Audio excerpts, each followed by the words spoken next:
Fala pessoal, recado rápido dos nossos patrocinadores. Para você, estudante acadêmico, se você já está em uma graduação, quer migrar para Farol, se você pensa em fazer uma graduação, Farol está de portas abertas, Direito, Psicologia, Ciências Contábeis, mais de 15 pós-graduações aí entre pós-graduações presenciais e EAD. Para mais informações, acesse o link na descrição, o QR Code que está aparecendo aqui na tela e fale com o pessoal lá da Farol, referência em Rolim de Moura e toda a região. A Rolimnet, maior rede de fibra ótica da região norte, está com uma super promoção. Em um super combo de internet, TV, telefonia móvel. Para mais informações, acesse o link na descrição ou o QR Code que está aparecendo aqui na tela. A Alvorada, produtos agropecuários com mais de 38 anos de história, presente em 10 estados brasileiros, mais de 60 lojas no país, também está presente em Rolim de Moura. Uma mega loja ali na frente do Espaço Alternativo, com soluções integradas, as melhores marcas para o produtor rural. Então, se você ainda não fez uma visita para a Alvorada, faça uma visita, acesse o QR Code que está na tela ou o link na descrição e acompanhe as novidades da Alvorada, você produtor rural. Senhoras e senhores, sejam muito bem-vindos a mais um episódio do Momento Chave Podcast, seu podcast de Rolim de Moura, Cacoal, toda a zona da mata, todo o estado de Rondônia, e agradecemos também a nossa audiência internacional. Hoje é um episódio muito especial.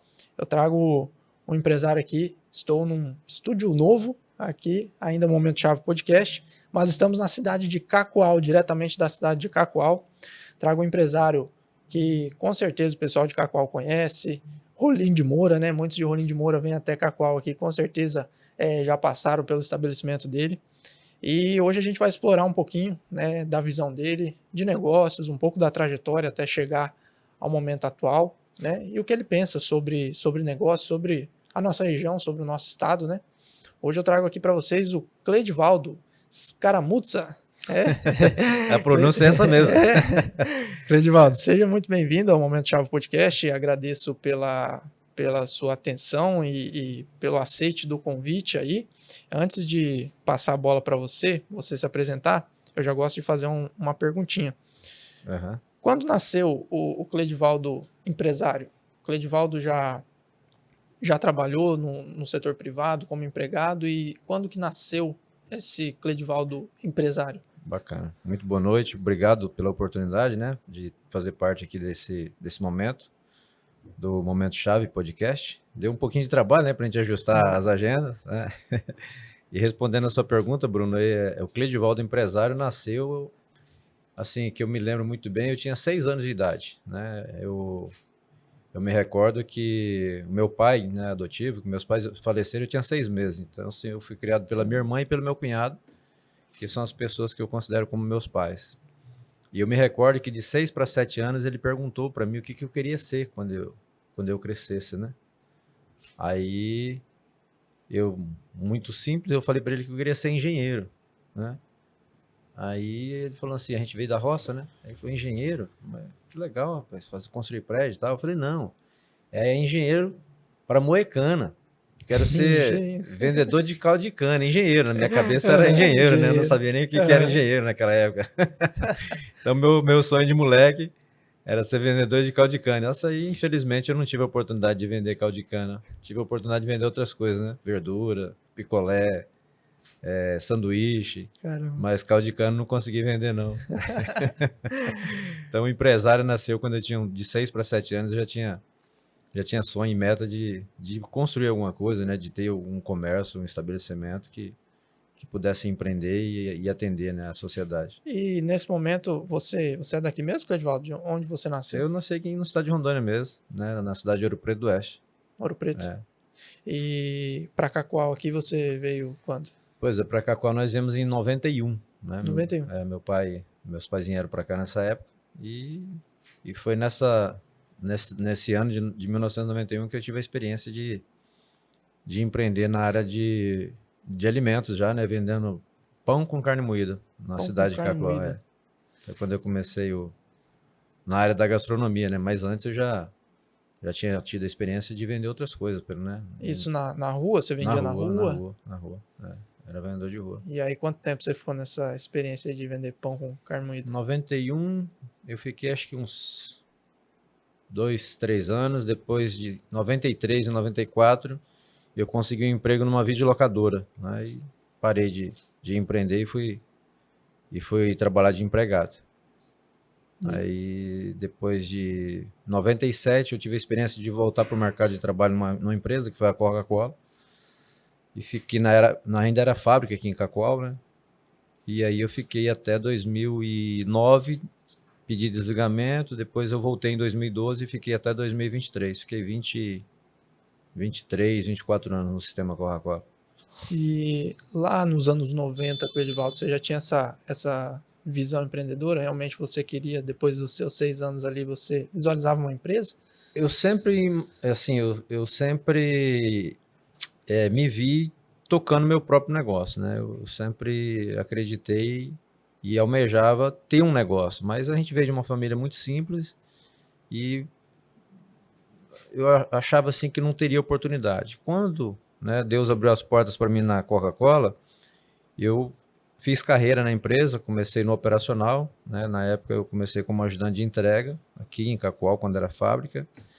E aí eu percebi que ali eu tinha uma grande oportunidade de crescer, né? E Deus foi tão bom comigo que me deu a oportunidade de entrar numa empresa como a Coca-Cola, que foi onde eu fui forjado para que no dia em que eu tivesse a oportunidade de ter meu próprio negócio, né, inconscientemente, hoje eu tenho convicção disso, que foi Deus que preparou para que quando Ele me deu a oportunidade de ter meu próprio negócio, eu estava preparado para gerenciar de uma forma que, de fato, deve ser gerenciado, né? Então, eu tive essa escola no sistema Coca-Cola, né? Você passou por vários setores ali? Como é que Passei foi por essa vários setores, trajetória ali na Eu, Coca-Cola? eu entrei como ajudante de entrega em 1997.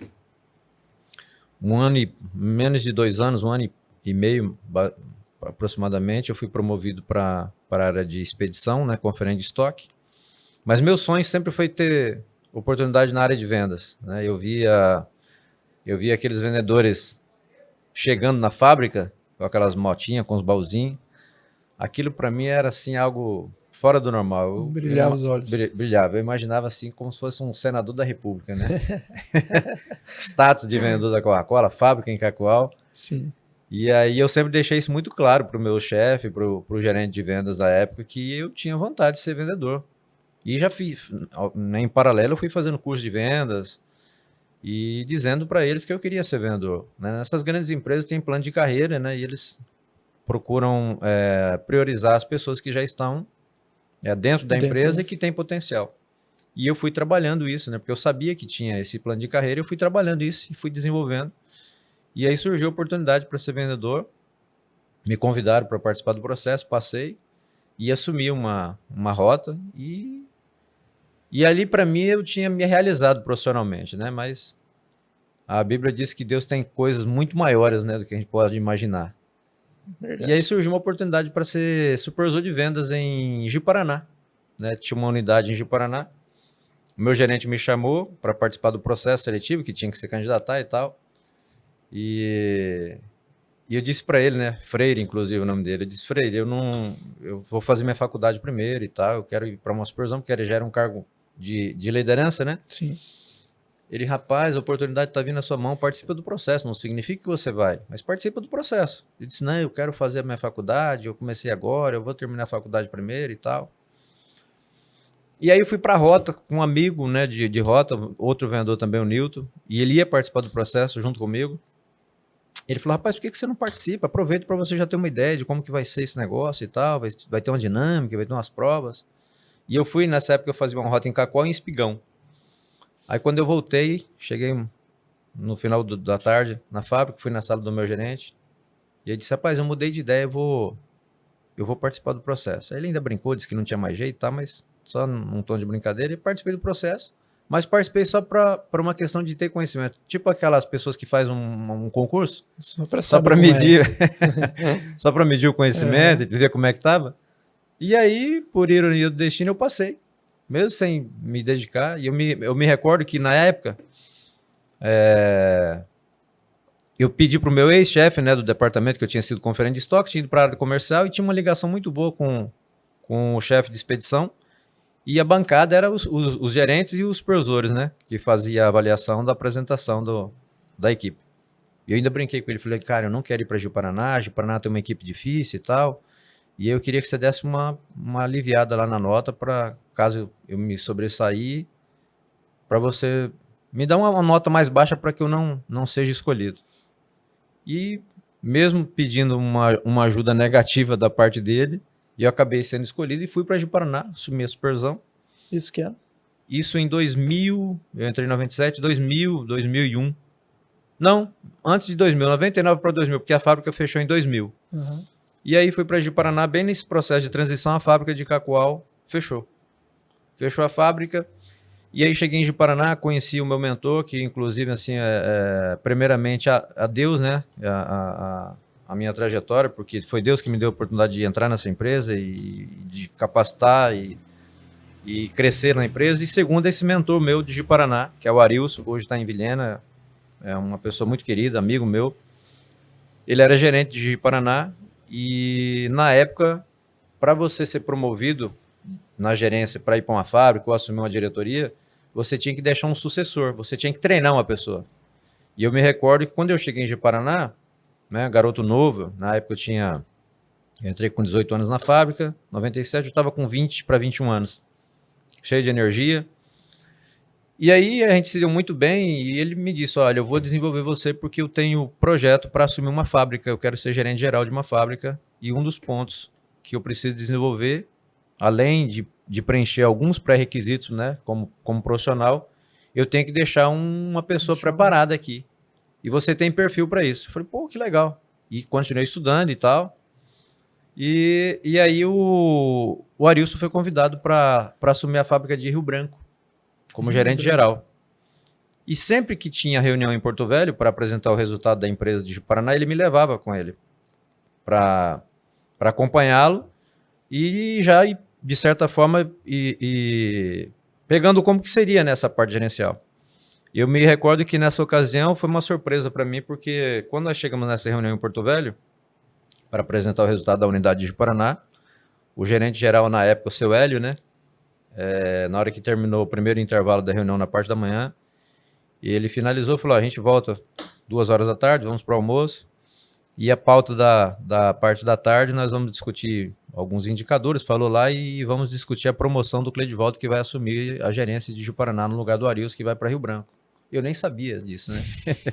Ele já tinha articulado a minha promoção sem eu mesmo saber da promoção. E aí ele foi para Rio Branco, eu assumi Ji-Paraná. Nesse período, a fábrica de Cacoal já havia sido fechada, e aí houve uma unificação.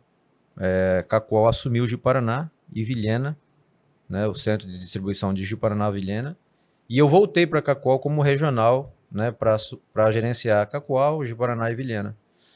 O desafio foi bastante grande, né?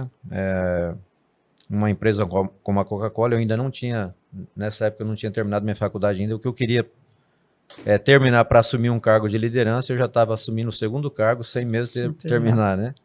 E aí voltei para Cacoal, e a diretoria nesse intervalo ainda não me conhecia, porque na época a diretoria desse grupo, que hoje é o Grupo Solar, que foi feita uma fusão Grupo Simões com o Grupo Solar, ficava em Manaus. E nesse intervalo, quando eu já estava em Cacoal, eu recebi a visita de um diretor comercial. E a gente foi fazer uma rota aqui no Vista Alegre. E eu me lembro de uma situação que nós fomos visitar um cliente, e ele brincou comigo e disse, mas agora você tá gordinho, né? Na época que você era ajudante de entrega, você era bem magrinho. Aí o diretor olhou para mim e falou, você já foi ajudante de entrega? Aí eu contei para ele a história, né? Que eu já tinha sido ajudante de entrega e tal. E aí, beleza, ficou por isso mesmo. Fui para uma reunião em Manaus, fizeram um desafio lá a respeito de um número para ser atingido, de execução de mercado.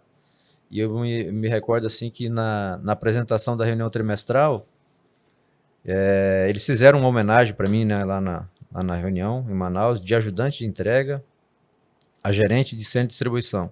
E aí eu fiquei conhecendo, né, a diretoria e me aproximei deles e tal. E houve uma situação de uma saída do gerente regional de Porto Velho, na área comercial, E eu fui convidado pela diretoria, aí nesse intervalo eu já nem participei do processo seletivo mais. Fui convidado para assumir a área comercial de Rondônia, sendo sediado em Porto Velho. Isso em 2007. E eu fui para Porto Velho. Assumi a gerência regional de vendas da Coca-Cola, sediado em Porto Velho. Nessa época teve o advento das usinas do Madeira, 2007, 2008, lembra? Santo Antônio e Giral. Isso. E aí, rapaz, eu falei, acho que agora é a hora de eu ter meu próprio negócio. Pedi desligamento em 2009 da Coca-Cola e fui empreender em Porto Velho, né? Eu acho que eu escolhi o segmento errado e a cidade errada na época. O que foi? Aí eu montei um mercadinho de bairro em Porto Velho. Em 2009. 2009 eu saí, em 2010 eu estava com o mercado pronto. E assim, Bruno, foi uma experiência. Eu acho assim que tudo que acontece na vida da gente é coisa que a gente precisa colher aprendizado. Inclusive eu tive essa consultoria do meu amigo Arilson, né, que foi meu gerente. Ele dizia pra gente o seguinte: colhe aprendizado diante das circunstâncias que acontecem na sua vida. Mesmo que a situação não seja tão boa, porque lá na Coca-Cola a gente tinha muito conflito, né, de colaborador, problema com o cliente, e geralmente o ser humano ele é tendencioso a sempre achar que ele está certo, né? É. E aí a gente chegava com um problema para discutir com o Arilson, ele dizia assim: o que você poderia ter feito para evitar esse problema? E eu era muito novo e dizia, não, estou certo diante dessa situação, fazer o quê? Foi a pessoa que provocou essa. Tá errada, né? Aí ele dizia assim: pensa um pouco. Pensa como se você estivesse na direção defensiva de um veículo. Em um acidente, onde dois carros se chocam. Se um tivesse praticando a direção defensiva dentro da velocidade correta, ele citava lá os exemplos. Sim, os exemplos. E trazia para a vida real, para o problema, né? E aquilo me deixou assim muito com essa ferramenta de trabalho, né? Então, tudo que acontece na vida da gente, a gente tem que colher algum aprendizado. E aquela circunstância lá em Porto Velho, eu acho assim que foi para que eu colhesse aprendizado, né? Diante daquela situação, trazendo para um relacionamento espiritual, né? De antes de tomar qualquer decisão de negócio, analisar e colocar diante daquele que rege as nossas vidas, que é Deus. E naquela circunstância eu me tenho muito claro na minha cabeça que eu tomei uma decisão de sair da Coca-Cola e ir para um segmento sem orientação de Deus na minha vida, e foi uma surpresa muito negativa. Eu coloquei dentro desse mercado, para você ter uma ideia, 12 anos de empresa, que foi minha rescisão de uma gerência regional. O grupo tinha um carinho muito grande por mim, tanto é que a minha rescisão foi um valor bem significativo, e eu coloquei 12 anos lá dentro daquela empresa, e que eu vi assim virar fumaça, né? Fomos assaltados 2 vezes no mercado, era um mercado de bairro ali na Zona Sul, não pesquisei a região, né, para montar esse negócio antes, para ver justamente sobre essa questão de violência, de assalto e tal, mas enfim, entendo também que foi uma experiência tanto espiritual quanto uma experiência comercial para minha vida, né, que foi muito dolorosa, mas hoje eu entendo que eu tinha que passar por isso também para chegar onde nós chegamos. E aí nós viemos embora. Em 2000 fiquei com o mercado lá, se arrastando e tal, sendo assaltado. Não fomos prósperos no mercado. E hoje eu entendo perfeitamente que se Deus tivesse me prosperado naquele mercado, nós estaríamos em Porto Velho até hoje, minha família estaria infeliz, minha esposa e minhas 2 filhas, que gostaria até de abrir um parênteses aqui para mandar um abraço para as minhas filhas e para minha esposa, que são as 3 que me ajudam muito no restaurante. Hoje eu falo sem sombra de dúvidas. Sem a minha família no meu negócio, certamente eu não teria alcançado o sucesso que eu alcancei. Hoje o restaurante El Sossego só é o que ele é hoje na minha gestão por conta da minha esposa e das minhas 2 filhas que estão comigo no negócio, né? Então, e elas não gostavam de Porto Velho, elas sempre falavam que queria voltar para Cacoal e tal, porque é uma cidade mais tranquila, enfim. Então eu penso que se tivesse dado certo, a gente estaria lá até hoje, porque, né, onde tem um negócio bom, a gente acaba ficando. Né? E aí não deu certo, nós vendemos o mercado, acabamos nem recebendo e tal. E aí decidimos voltar para Cacoal em 2012. Aí eu voltei para Cacoal, desempregado, sem perspectiva de Sem negócio, nada em com um mente. currículo muito bom, numa cidade que tinha pouca oportunidade. Pouca oferta. Tanto é que eu distribuí o currículo em algumas empresas, né, aqui em Cacoal. Aí na hora que, né, modéstia à parte, sem demagogia, mas na hora que o gerente ou o proprietário pegava o currículo e dizia, cara, eu tenho vaga, mas seu currículo, né, por onde você passou, regional e tal, eu dizia, cara, me dá uma vaga de vendedor, qualquer coisa. E aí acabava achando que eu não ia me adaptar e não me contratava. Nessa época, a empresa de Cacoal, da Coca-Cola, foi terceirizada, que era atendido direto pelo Grupo Simões, terceirizou para o Grupo DBA, né, que é uma distribuidora, que é o proprietário aqui, é o Leandro. E aí eu mandei uma mensagem para um amigo meu que era regional, junto comigo, que ele estava em Manaus nessa época. Ele disse, Marcos, você já foi regional da Ambev? E eu fiquei sabendo que a Ambev está precisando de um supervisor de vendas lá em Pimenta Bueno e tal, Cone Sul. Eu estou precisando voltar para o mercado de trabalho. Ele disse, não, pô, estou precisando de um cara aí na Coca-Cola, em Cacoal, na DBA, vou ligar pro Leandro. Manda seu currículo. Aí mandou o currículo pro Leandro. O Leandro me entrevistou e me recontratou aqui em Cacoal, na DBA. Isso em 2012. 2012. 2014 surgiu a oportunidade do Restaurante El Sossego. Restaurante El Sossego, abrindo um parênteses aqui, ele era do Uruguai. O pessoal ainda tem algumas pessoas aqui em Cacoal que conhecem, né, a história do Uruguai. E aí a esposa dele faleceu e ele colocou o restaurante à venda. Disse, olha, eu não vou tocar o restaurante mais e tal. E um dos funcionários dele, que era o cozinheiro, que é o Éder, já me conhecia há algum tempo e ele sempre soube que o Éder, na época que eu estava em Porto Velho, eu queria abrir um restaurante em Porto Velho e levar o cozinheiro do El Sossego para lá. Aí ele falou, lembra que você estava em Porto Velho e tal, falou de abrir um restaurante lá e queria até me levar, o Uruguai vai vender o restaurante, você não quer comprar não? Eu disse, quero, eu compro. Aí a esposa dele, muito próxima da nossa família, né? Você tem dinheiro para comprar? Eu disse, não, você perguntou se eu quero comprar. Eu quero, dinheiro não tem, mas dinheiro não é problema, né? Dinheiro dá um jeito, E aí surgiu a oportunidade, ele, né, estabeleceu um preço e tal, a gente tinha uma outra empresa, nisso a gente já tinha comprado uma empresa lá em Alvorada para o meu pai trabalhar, que era uma distribuidora de gás. Aí fiz um projeto para o banco, viabilizei o financiamento, e comprei o Sossego do Uruguai, que era ali na Avenida Porto Velho. Não sei se você lembra onde era. Já ali frequentava bastante desde lá. Isso, ali perto do Posto 2000 e tal. Aí houve até uma possível negociação com ele do prédio também, que é uma outra coisa que fortalece mais ainda a minha relação e a minha experiência com Deus, que eu tinha, nesse momento da compra do El Sossego, eu fiz da forma direitinho, né? Consultei o Senhor, oramos e Deus permitiu e deu tudo certo, compramos o restaurante. E aí eu propus para o Uruguai que quando ele fosse vender o prédio, eu tinha interesse, que aquele prédio lá na Avenida Porto Velho era próprio, era dele. E eu disse para ele que eu tinha interesse de compra também no prédio. Mas aí houve uma situação que não deu certo e eu fiquei com o meu coração muito em paz, porque quando ele disse que não ia vender mais, ele acabou aumentando o valor, né, na época. E aí não deu certo e eu fiquei com meu coração muito tranquilo, né? Porque eu tinha consciência de que Deus estava no negócio, então eu fiquei sossegado. E aí eu comecei a procurar um terreno, porque ele disse que assim que vencesse o contrato, ele ia querer o prédio, queria fazer uma outra coisa lá e tal. Eu falei, meu Deus, onde que eu vou levar Complicou, né? Vou levar um restaurante desse tamanho para tem que ser na área central e tal.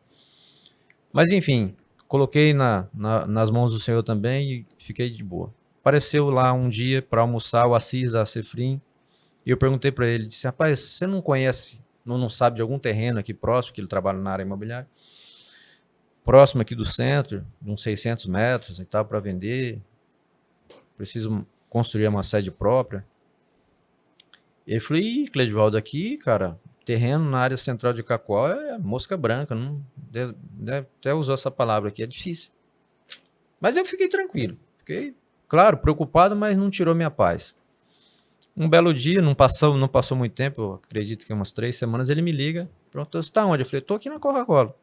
Ele falou, rapaz, eu acho que eu achei um terreno para você. E eu sou muito ansioso, né, para fazer as coisas. Eu falei, tô indo aí na imobiliária, entrei na caminhonete dele, ele subiu a 2 de junho, desceu a Anísio Serrão, e parou em frente onde é o El Sossego hoje.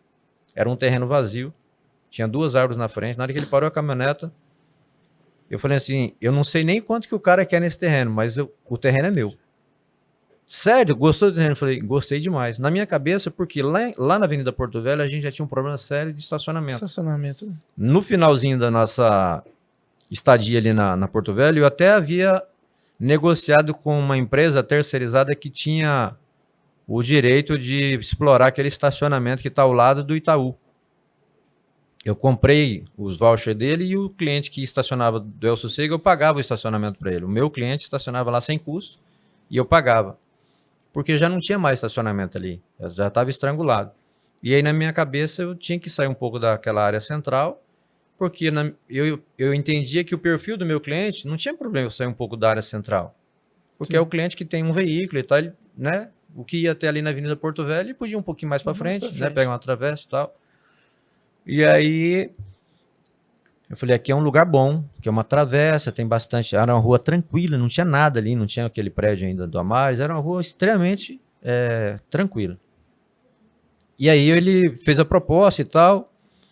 O Arilson, nessa época, já estava fazendo projeto de viabilidade econômica para o BASA, FNO, liguei para ele e tal. Ele falou, não, a gente consegue o recurso, você tem um pouco de dinheiro. Eu já tinha feito uma casa para vender, já tinha vendido e feito, né, transformado um pouquinho de dinheiro que eu tinha, um pouco mais, que era o valor que eu tinha para dar entrada no prédio do Uruguai. Enfim, fizemos o negócio, comprei o terreno, fizemos o projeto e começamos a construir aquele restaurante de sede própria. Que não foi fácil também, Bruno. Nós tivemos uma situação ali que algumas pessoas da cidade se recordam. Na hora que nós fomos fazer aquele estacionamento subterrâneo, a casa da dona Zezinha, que é a minha vizinha, inclusive hoje a gente se tornou, tem até uma certa amizade, caiu, metade da casa dela veio para dentro do buraco do estacionamento. Caramba. Então teve um transtorno ali terrível, né? E aí eu comecei a pensar e colocar em xeque, né, aquela situação. Pô, mas eu apresentei a Deus isso aqui, orei, sim, percebi que Deus falou comigo que era para avançar e tal. Mas aí tem uma parte na Bíblia que diz assim, quando o Senhor Jesus disse para os discípulos, né, e deixou bem claro que no mundo nós teríamos aflições, mas que nós tivéssemos bom ânimo, porque ele venceu o mundo. E aquilo foi me fortalecendo e tal. Eu falei, eu vou ter que ir para cima. Aí parei a minha obra, negociei com a dona Zezinha, falei, a senhora fique tranquila, porque se eu precisar não construir o restaurante para fazer uma outra casa para a senhora, eu faço. E aí parei minha obra e fui lá e fui mexer na casa dela, trouxemos um período de fora, ele fez análise, não precisou fazer outra casa, a gente reformou e graças a Deus deu tudo certo. Tanto é que aquele terreno que tem em frente agora, que a gente está usando como estacionamento, era dela e ela me vendeu o terreno, me procurou para a gente negociar. Então eu digo que se tornou minha amiga porque a gente não teve, coisas acontecem, não teve nenhum problema. Mas no período da construção a gente teve vários problemas e esse foi um dos problemas assim maiores que a gente teve em obra. Porque em obra, em construção, geralmente acontecem os imprevistos que a gente não está esperando. Mas são os imprevistos menores, né? Imprevisto de derrubar uma casa. Cair uma casa dentro do buraco do estacionamento. Mas assim, aquele estacionamento também, na época, eu ainda fiquei em dúvida. Eu falei, caramba, para que eu vou fazer um estacionamento subterrâneo aqui? Numa rua que tem um monte de vaga de estacionamento, né? Precisava fazer um negócio desse. E aí, não se passaram nem 10 anos, eu já cheguei à necessidade de ter que comprar um terreno em frente, porque o estacionamento do restaurante e da rua já ficou, de certa forma, não comportou. Comprometido, não comportou. E a gente está caminhando aí, entendeu? E com perspectiva de continuar crescendo. Cleidivaldo, antes da gente entrar em mais detalhes sobre o El Sossego, sobre o restaurante, você falou lá atrás que a sua experiência na Coca-Cola te moldou a ser o empresário que você é hoje. Com certeza. Quais são os maiores aprendizados que você tira desse tempo seu de Coca-Cola? Assim, para mim, Bruno, são vários aprendizados na Coca-Cola, né? Mas uma das coisas que ficou muito marcado para mim na Coca-Cola é o poder de resistência que eu aprendi a ter diante das adversidades na Coca-Cola. Tinha uma frase na Coca-Cola que diz assim, qualquer resultado inferior a 100% é inaceitável. E quem passou pelo sistema Coca-Cola sabe daquilo que eu estou dizendo. Né? Hoje as coisas mudaram um pouco em relação ao nível de cobrança, mas naquela época o nível de cobrança era muito rigoroso. E só os fortes que conseguiam ficar na Coca-Cola. O mediano, o medíocre e o fraco, ele não resistia, não ficava. Ele achava que era sub-humano, ele achava que era humilhação, ele achava que que, enfim, uma série de adjetivos para justificar Desculpas. que aquilo não era a forma de tratar colaborador. E eu olhei de uma outra forma. Eu olhei a metade cheia do copo, esse pouquinho aqui, ó. Eu não olhei essa parte vazia. Eu falei, cara, aqui eu tenho tudo para aprender. É claro que teve situações na Coca-Cola que foi muito difícil. O trabalho era muito árduo, a gente tinha hora para chegar, naquela época não tinha hora para sair. Mas como eu trabalhava na área comercial, eu entendia que eu nunca, em momento algum, falei de hora extra na Coca-Cola para meus chefes. Porque eu entendi que quanto mais tempo eu ficava ali dentro, para mim aquilo era uma faculdade, era aprendizado. Então, eu não tenho dúvida de que o aprendizado de resistir às adversidades foi a maior lição para mim ali dentro. Né? Eu poderia dizer que várias outras. Né? Eu acho que o sistema Coca-Cola naquela época era semelhante para quem serviu o exército, no sentido de adquirir disciplina, comprometimento, responsabilidade, porque o resultado, de fato, tinha que ser trazido 100%. Se não conseguisse atingir a meta, tinha que ter justificativas plausíveis para que, de fato, fosse convencida a chefia de que não houve possibilidade mesmo. Né? Não tinha blá blá blá de que estava chovendo e não consegui terminar a rota. Não tinha. Tinha que terminar a rota, tinha que concluir. Né? Para você ter uma ideia, o sistema Coca-Cola não entende só outro refrigerante como concorrente. Tudo que pode tirar o dinheiro do bolso do cliente para o sistema Coca-Cola é concorrente. Porque é o dinheiro que faz com que ele tome a decisão de tomar uma Coca-Cola. Né? De compra, né? Então, aquilo me preparou, né? Como eu disse no início da nossa conversa aqui, me preparou para o meu negócio hoje. Né? Cleidivaldo, e você comentou, né, que já desde menino você tinha interesse de um negócio próprio e você falou da questão da Coca-Cola. Naquele momento, então, você efetuou a compra do El Sossego. Você, por um lado, você estava mais cascudo, usando esse termo, né? Por conta da sua passagem pelo grossa, grupo, né? casca grossa, conseguia ter uma visão diferente, né? De resiliência ali de certas coisas. Mas naquele momento, falando do ramo gastronômico, aqui para Cacoal, você olhava, aquele momento era meio incerto, era como se fosse uma aposta, ou você já via realmente um futuro para investir no ramo gastronômico aqui? Eu vi assim, a marca El Sossego já tinha já era conceituada, né, em Cacoal. Então eu já via como um negócio próspero. Mas eu queria consolidar a marca, que eu acho que ainda tem um pouco para a gente avançar. Eu quero consolidar a marca El Sossego no estado de Rondônia, né, para as pessoas conhecerem de fato. Hoje, graças a Deus, a gente já, nas cidades aqui de circunvizinhas, Rolim de Moura, Pimenta Baiana, Espigão, a gente já tem vários clientes que já nos conhecem. Então, de certa forma, o dever de casa já foi feito. Mas eu vi assim como uma empresa que tinha potencial de crescer. Né? Se eu conseguisse implantar parte daquilo que eu adquiri no sistema Coca-Cola dentro do El Sossego, eu tinha certeza que a gente ia conseguir alcançar o sucesso que a gente está alcançando agora. Né? Eu sei que ainda tem muito para avançar, tem muita coisa que a gente tem que melhorar no nosso negócio, eu tenho consciência disso, mas de quando nós adquirimos a marca, né, o El Sossego, para agora, a gente percebe o quanto que a gente avançou e o quanto que a gente consolidou isso no mercado. Porque eu apliquei, né, parte daquilo que eu aprendi no sistema Coca-Cola no meu negócio.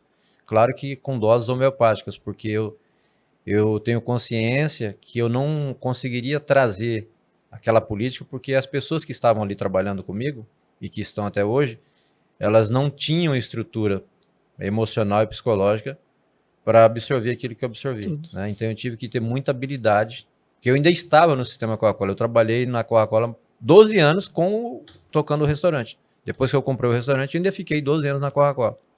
Então eu tocava o restaurante e também gerenciava a DBA aqui. Então eu tinha que ter... Lá na DBA eu era um gestor, lá no meu negócio era outro gestor. Eu não tinha como aplicar o mesmo remédio. E como conciliava isso? Pois dava meus pulos. Na hora do almoço eu estava lá no restaurante, por isso que eu fiz questão de mencionar aqui que as minhas meninas, minhas filhas e minha esposa são peças fundamentais para o sucesso do nosso negócio. Elas ficavam ali durante a manhã e na hora do almoço eu chegava, ajudava elas. terminava o expediente na Coca-Cola 18 horas, às vezes eu ia lá para fazer a parte contábil e administrativa do restaurante e fomos tocando durante 10 anos assim. Você Mais tinha 10 uma anos. certa facilidade, ou tinha, ou tem até hoje, na questão de delegar? Você Eu vê que não, isso é importante para eu não tenho, confiar nas pessoas? eu não tenho problema com isso, de delegar responsabilidades. Eu não sou daquele que delega e fico ir lá para fazer de novo o que a pessoa fez. Né? Eu tenho tranquilidade quanto a isso. Eu acho que um líder e um gestor, para ter sucesso, ele tem que delegar responsabilidades e até que prove o contrário, você tem que ficar sossegado que vai ser feito, né? Se não foi feito da forma que deveria ter sido feito, ajusta, né, orienta e deixa a pessoa fazer o trabalho. Edivaldo, e outra coisa, como equilibrar essa questão de tradição e de modernidade? Pegando um exemplo do El Sossego, tinha uma estrutura, né? Uhum. E a gente vê alguns negócios que, por exemplo, começa pequeno ali, vamos falar, dar um exemplo de um ramo gastronômico. O restaurante começa ali com 6 mesinhas, né? E Uhum. sempre tá lotado, sempre tá lotado. E de repente o cara dá um pulo, de repente, maior do que as pernas ali, e quer fazer uma mega estrutura, e de repente dá aquela sensação de vazio, assim, né? Uhum. E acaba, o negócio toma uma outra proporção. Mas a questão é, como que vocês equilibraram, assim, para hoje chegar no patamar, e também, como é que você viu o mercado? Sair de uma estrutura que já, como você falou, o Sossego já tinha uma credibilidade, já tinha uma, digamos assim, uma cartela de pessoas ali, de Uhum. clientes Uhum. que estavam ali, para vir com uma estrutura diferenciada em Cacoal, e você tinha essa visão de modernização, você queria algo realmente diferente daquela estrutura? O Bruninho, inicialmente, eu só queria uma sede própria para sair daquela situação de instabilidade de aluguel, perder o No ponto e tal, prédio. né? Não almejava ter aquela estrutura que a gente tem hoje, né, desde o início. Meu projeto inicial era sair do aluguel, Ter uma né? sede própria. E assim, basicamente, não tem outra explicação a não ser Deus nesse negócio. Porque quando eu comecei a construir aquilo ali, e aí não era para ser estacionamento subterrâneo, era para ser um negócio menor. E quando eu comecei, surgiu a oportunidade, eu falei, rapaz, já vou fazer um negócio logo para ficar definitivo para os próximos 20 anos. Eu imaginei que eu vou fazer para 20 anos, né? Para a cidade vai crescer e tal. E assim, não foi nenhuma e nem duas pessoas não, tá? Que falou para mim, você não aguenta 3 meses. Cacoal não suporta uma estrutura dessa que você está fazendo. E todo negócio tem risco, né? Tem isso. Eu confesso para você que por alguns momentos Você balançou ali. demais. Tem uma foto que está no meu notebook. Eu tô lá na obra, sozinho. Eu mesmo tirei a foto da parte da construção. Aquele buraco, a casa da vizinha, né, dentro daquele buraco lá do estacionamento. E é muito claro quando eu vejo aquela foto o que passou pela minha cabeça. Será que esse negócio vai dar certo? Será que eu não avancei demais? Será que essas pessoas que estão falando isso para mim, elas não estão certas? Que Cacoal não tem estrutura para isso? Mas no fundo, eu tinha assim uma convicção de que Deus estava no negócio, eu tinha recebido uma confirmação da parte de Deus para que eu pudesse avançar, e eu tinha uma esperança e uma expectativa muito grande na cidade de Cacoal e na região. Porque, ô Bruno, não só a cidade de Cacoal, mas o estado de Rondônia em si é um estado relativamente jovem, Novo, né? novo, para ter já o potencial que nós temos. Quando você analisa a história de cidades lá do Sudeste, do Sul, são cidades centenárias. 300, né? 400 anos. Que às vezes não tem o que nós temos. Então, como ter medo de uma situação dessa? E ao mesmo tempo que vinha o medo, vinha a esperança e a convicção de que nós vivemos numa região próspera. Digo, não pode, não tem como dar errado. Eu já tenho uma carteira de clientes bacana, não é possível que esses clientes vão deixar de me prestigiar porque eu vim para cá. Sumir, né? Vou deixar esse negócio de lado que estão falando. Mas eu confesso que foram várias pessoas. Mas várias mesmo. E inclusive, alguns empresários conceituados que me disseram, cara, você é louco. Um restaurante com estacionamento subterrâneo, aquele terreno são 800 metros. Você comprou um terreno de 800 metros para construir um restaurante em Cacoal, você não vai aguentar. Então era, sabe, aquela vozinha aqui no seu ouvido que não ia dar certo. Mas graças a Deus deu certo. Cledivaldo, e falando aí sobre, você falou sobre pessoas que chegavam e falavam que não ia dar certo. Você sempre foi nessa trajetória de empresário, você tinha algumas pessoas que você se inspirava, você olhava alguns outros restaurantes, por exemplo, de outros lugares, você teve algumas pessoas que você se inspirava como negócio assim? Não, restaurantes não. A única coisa que me inspirava era o sistema Coca-Cola. Eu sempre olhei para o sistema Coca-Cola, para o modelo de gestão do negócio. Tentar replicar ali. Exatamente. Que inclusive a história do próprio Grupo Simões, né? Que começou em Manaus e tal, há mais de 70 anos, e que teve a oportunidade de crescer e batalhar, muito trabalho. E, então, assim, o que me inspirava era isso. Mas eu não, na época, eu não idealizei nenhuma marca de restaurante e tal, até porque, como eu estava no segmento de bebidas, eu direcionei meu foco só para aquele modelo de gestão de bebidas mesmo, de Coca-Cola. Hoje você está só no restaurante? Hoje eu estou no restaurante, tem uma propriedade rural, né? Eu toquei durante um tempo, agora a propriedade continua, mas eu não estou mais na área de criação de gado, né? Eu criei um pouco aí, vendi, tive alguns contratempos e cheguei à conclusão de que durante esse período que eu estava na pecuária, eu fiquei muito ausente do restaurante. Então, eu já fiquei, esse período que eu estava na Coca-Cola, já deixei, né, meio que uma batata quente na mão da minha esposa e das minhas filhas. Então, eu decidi dar uma segurada na terra e direcionar meu foco só para o restaurante mesmo, que eu tenho outros projetos ali para aquele terreno que a gente comprou e tal. Então, por enquanto, a terra está paradinha lá no canto dela. E essa saída sua do Grupo Coca-Cola foi por conta de agenda aí, conciliar tudo isso? Na verdade, sim, Bruno, foi para fortalecer o negócio, porque como eu estava na Coca-Cola e no negócio, eu acabava não focando no meu negócio como deveria. Aí foi um dos pontos que a minha esposa e minhas filhas falavam, não, vamos ficar junto aqui, de repente o que você ganha lá, você está deixando de ganhar aqui e tal, mas nos últimos 5 anos eu não estava na Coca-Cola por conta de salário. Eu estava por uma questão de paixão mesmo. Sempre gostei muito da parte de bebidas, da parte comercial. Então, assim, eu ficava porque para você ter uma ideia, vai para 2 anos e alguma coisa que eu saí da Coca-Cola. Até hoje eu sonho com aquele negócio. Foi o meu leitinho e depois foi meu tutu de feijão, foi Coca-Cola. Então, eu aprendi a trabalhar ali. Minha vida inteira. Eu entrei na Coca-Cola com 18 anos. Então, minha vida inteira foi Coca-Cola. Então, por isso que hoje eu entendo. Eu brinquei com um amigo outro dia, né, que eu ainda sonho com Coca-Cola, que ele trabalhou na época da fábrica, inclusive hoje ele está no Banco do Brasil.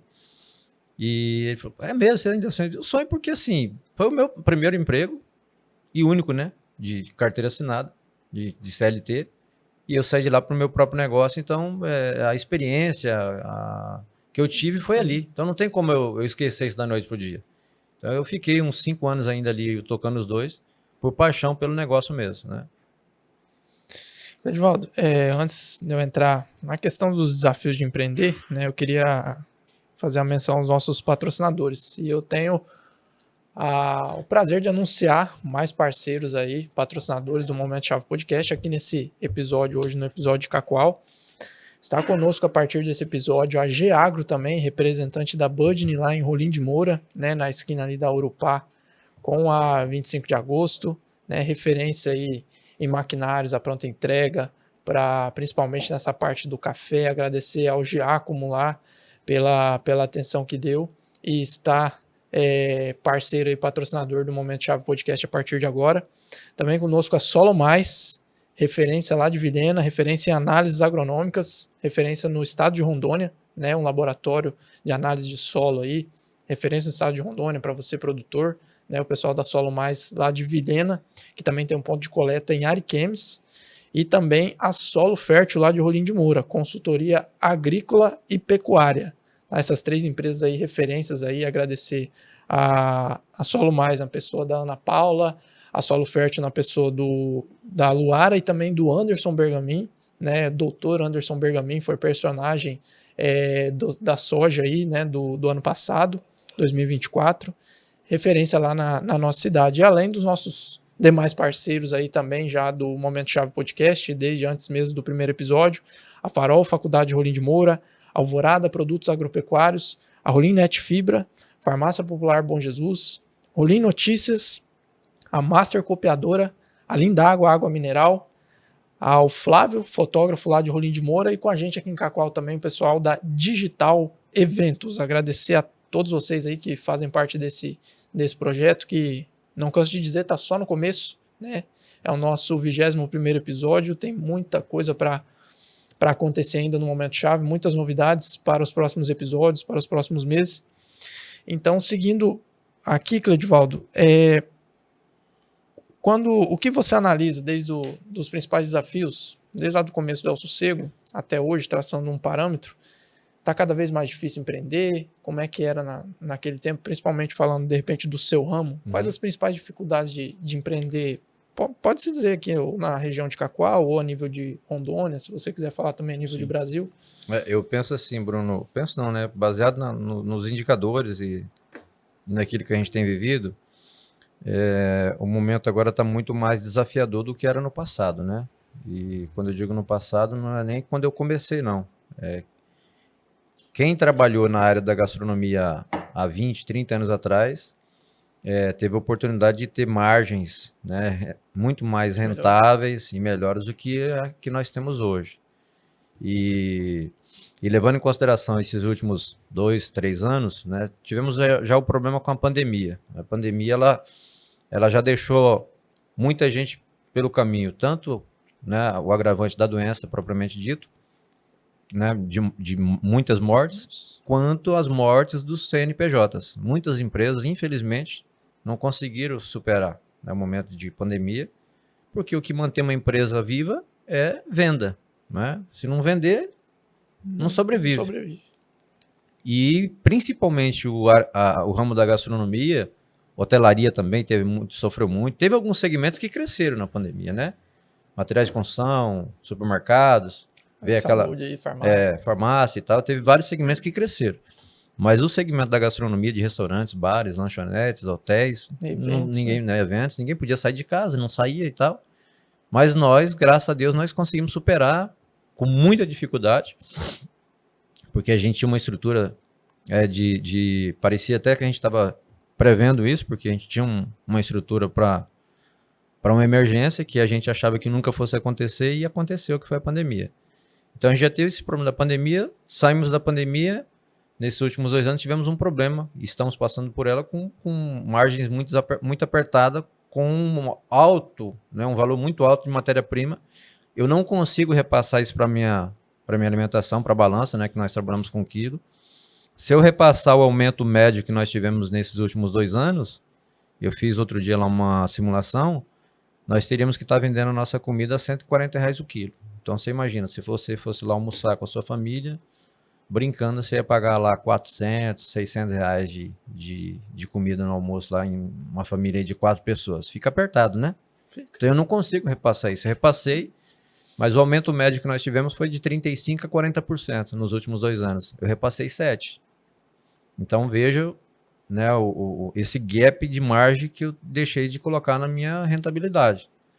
Então, o grande problema hoje está em rentabilidade do negócio. No passado, não. No passado, você tinha margens muito melhores para se trabalhar, né? Agora, é bem verdade que tem os pontos positivos também, né? Hoje nós temos a parte das redes sociais que nós não tínhamos no passado. É muito mais fácil você comunicar com o cliente hoje, né, do que era no passado. Antigamente você tinha rádio e televisão, né? Hoje nós estamos aqui com um canal de comunicação com as pessoas, né? Com os nossos clientes. Instagram, as redes sociais, WhatsApp, muito rápido, né? Você vai na parte de delivery, por exemplo, o cliente consegue interagir lá onde ele vai fazer a compra, ele pede, ele faz um pedido customizado no restaurante. Olha, eu quero fazer um pedido, mas eu quero o arroz integral, eu quero o feijão, mas eu não quero que você coloque o feijão com caldo, eu quero só o caroço. Então, vê como que a internet, né, a tecnologia nos ajuda. Então, nós não tínhamos isso no passado. Então, em contrapartida, o que a gente não tem hoje, a gente tem outras ferramentas. Então, eu penso que, de certa forma, a gente tem algumas ferramentas que não tínhamos no passado, que eu acredito que na hora que passar esse momento aí que não está tão bom, a gente consegue rapidamente se recuperar e caminhar novamente aí com margens talvez não tão boas quanto era no passado, mas o suficiente para a gente continuar trabalhando e prosperando. Em episódios passados aí, o nosso 13º episódio, que eu fiz com o Yuri Mesquita, que inclusive ele tem um empreendimento aqui, ele citou exatamente isso que você está falando, né, Cleidivaldo? Essa questão da inflação, principalmente do alimento, né, que você não tem como você passar para o consumidor, né? Ele citou até exemplos também de pratos dele lá e questão de óleo, principalmente, né, óleo de cozinha. Como é que manobra vocês fazem, então? Você retira, tipo, da sua margem ali para não repassar? Como manter um negócio saudável se você não consegue atualizar aí, digamos assim? Bruno, você precisa trabalhar com duas vertentes. Uma é você aperta um pouquinho sua margem, né? E a outra que eu utilizo é você apertar um pouquinho a sua despesa, né? Reunir a equipe. Porque quando as coisas estão muito bem, às vezes você acaba fazendo vista grossa em algumas coisas, né? É um ar-condicionado que está ligado, que quando está bem você passa e vê o ar-condicionado, mas não te chama tanta atenção e o teu funcionário, consequentemente, do mesmo jeito. Então, uma das coisas que eu utilizo é, nesse momento, trazer a equipe para o lado e dizer, olha, nós estamos passando por uma situação, o mar está agitado, né? Não vai ficar nenhum marinheiro no mar, nós vamos passar por essa tempestade todo mundo junto, mas eu preciso que a gente fique mais atento. Não dá para ficar sentado na beira do barco, porque pode vir uma onda e te jogar na água. Então eu preciso que todos fiquem a postos para que a gente consiga passar por esse momento difícil. E o que é ficar a postos? É uma lâmpada que está ligada, nós vamos desligar. É um ar-condicionado que está ligado, que de repente não tem mais necessidade de estar ligado, já está na hora de encerrar. É a menina que cuida lá do buffet, ficar atenta com o horário, já são 2 horas da tarde.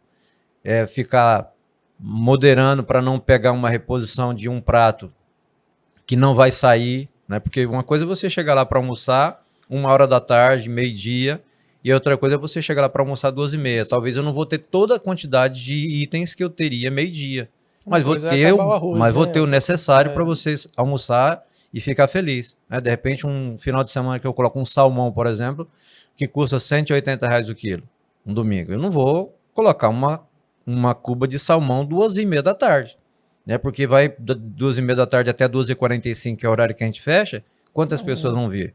E aquele salmão, né, inevitavelmente eu vou perder. Vai perder. Então a menina que trabalha lá tem que ficar muito atenta. Então são essas coisas que eu procuro fazer.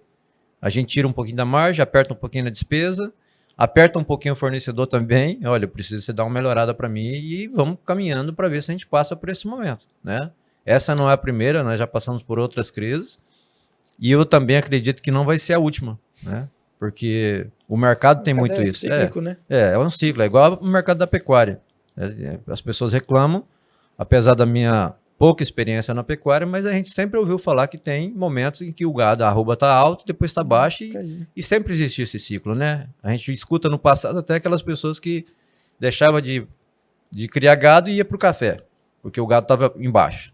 Aí o café ficava embaixo, ele cortava o café e plantava a capinha para o gado de novo, né? Então, esse ciclo sempre existiu e eu acredito que sempre vai continuar existindo, né? Cleidivaldo, e você que passou nessa questão principalmente na Coca-Cola, né? Questão de distribuidora, você acredito que tem um conhecimento dessa questão de logística. Falando um pouquinho de Rondônia, como é que a infraestrutura e a logística aqui do nosso estado, essa questão de frete, como isso impacta também na questão do restaurante?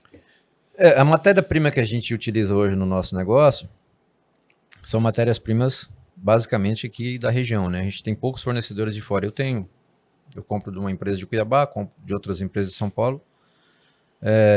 Impacta, por exemplo, eu acabei de citar um produto aqui que custa R$ 180 o quilo, né? Que não tem aqui na região, vem de fora e tal. Então, chega para a gente aqui com um valor agregado relativamente alto, né? Não tenho dúvida que um restaurante em São Paulo não vai pagar R$ 180 um quilo de salmão. Sim. Vai pagar talvez até abaixo de R$ 100. Porque está lá, né? A produção tá mais próxima. Chega algumas matérias-primas para a gente aqui que, devido a gente estar na ponta, né? Essa logística ela vai impactar no preço da mercadoria.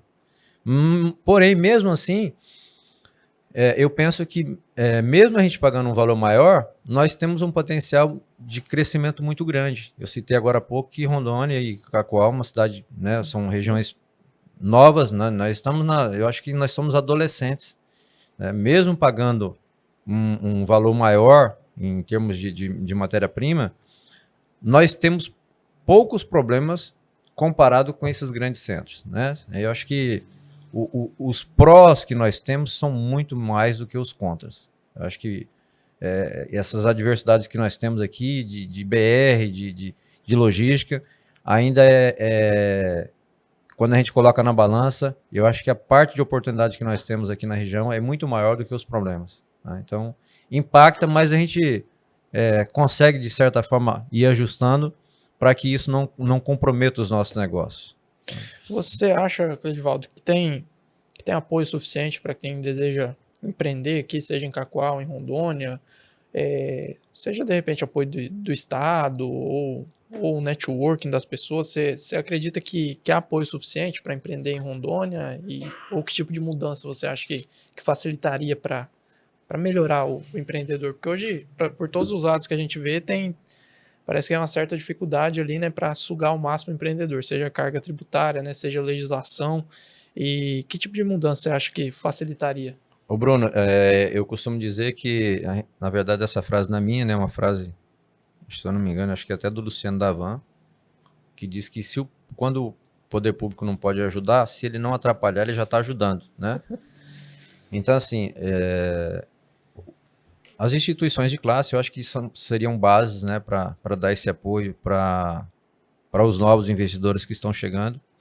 Eu, particularmente, falando por mim, eu nunca tive problema de compartilhar com ninguém em relação ao meu negócio. Inclusive, você citou o nome do Yuri quando ele foi abrir o Sal, não, lá em Rolim de Moura, Sal e Brás, Sal e Terra. Sal da Terra. Sal da Terra. Ele teve aqui, eu já conhecia ele da época de Coca-Cola, né? Eu atendi ele lá. Fiz questão de levar ele no meu restaurante, mostrar. Tem uma outra pessoa que está abrindo um restaurante em Médici. E aí você pode falar, mas é porque é em outra cidade. Não tem problema. Se vier alguém para Cacoal, a porta do meu negócio está aberta. Eu não tenho problema nenhum em compartilhar. Eu acho que isso fortalece a categoria, né? Não olho para os outros restaurantes de Cacoal como meus concorrentes. Eu olho como parceiros. Porque o mercado está aí para todo mundo, né? Quando a gente se fala de receita, você pega uma receita que você faz lá na sua casa de um pudim, você faz de um jeito, você passa para mim a receita certinho, eu vou fazer, não vai ficar igual o seu, né? Uhum. Porque talvez o tempo de fogo que eu vou colocar é menor ou é maior, não vai ficar igual. Não tem problema compartilhar a receita. Tem aquela história daquele produtor de milho americano lá, que acho que você conhece, que ele distribuía as melhores sementes para os vizinhos. Sim. Né? E ele sempre foi premiado com o melhor. E o cara pergunta, pô, você tá louco? Você vai dar as melhores sementes para os seus vizinhos, seus concorrentes? Ele diz, não, quando eu faço isso, eu garanto que o meu não vai ser contaminado lá pelas abelhas, enfim, e vai cair a qualidade do meu. Então, eu acho que essa união entre os empresários, ela deveria ter um pouco mais, e o poder público deveria criar uma estrutura para que desse um apoio maior para os empreendedores, né? Mas eu também tenho consciência que isso foi construído ao longo dos anos de criar,